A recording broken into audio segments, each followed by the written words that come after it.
Boa tarde, meus amores. E aí, como é que vocês estão? Hoje é terça-feira, 25 de agosto de 2020. E hoje teremos duas atividades.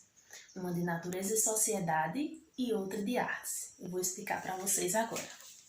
Primeiro vai colocar um nome bem bonito aí nessa linha. E depois marcar com X os órgãos dos sentidos que usamos de acordo com o desenho. Primeiro tem o desenho de uma flor. Qual é o órgão que a gente usa para sentir o cheiro da flor?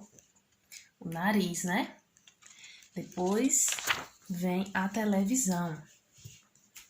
Qual é o órgão que a gente usa para assistir a televisão?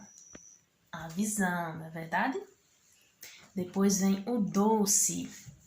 Qual órgão do sentido usamos para degustar esse docinho? A boca, não é? O paladar. Tem também um instrumento musical. Qual é o órgão que a gente usa para ouvir esse instrumento? A audição, muito bem. O ouvido. Tem uma maçã aí bem bonita. Qual é o órgão que a gente usa para comer essa maçã, para degustá-la? O paladar, muito bem, a boca. Tem um picolé também. Qual é o órgão que a gente usa para sentir o gosto do picolé? Paladar também, né?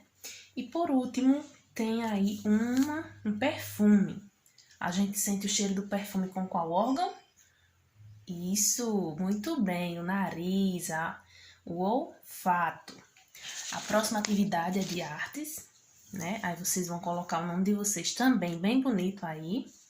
E colar nos lugares dos raios de sol canudinhos amarelos ou palito de fósforo.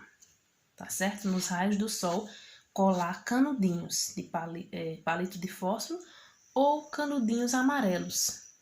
Pode ser de tomar suco, canudinho de pirulito, né? Deixar bem bonito e mandar a foto para mim, tá certo? Um beijo e até amanhã!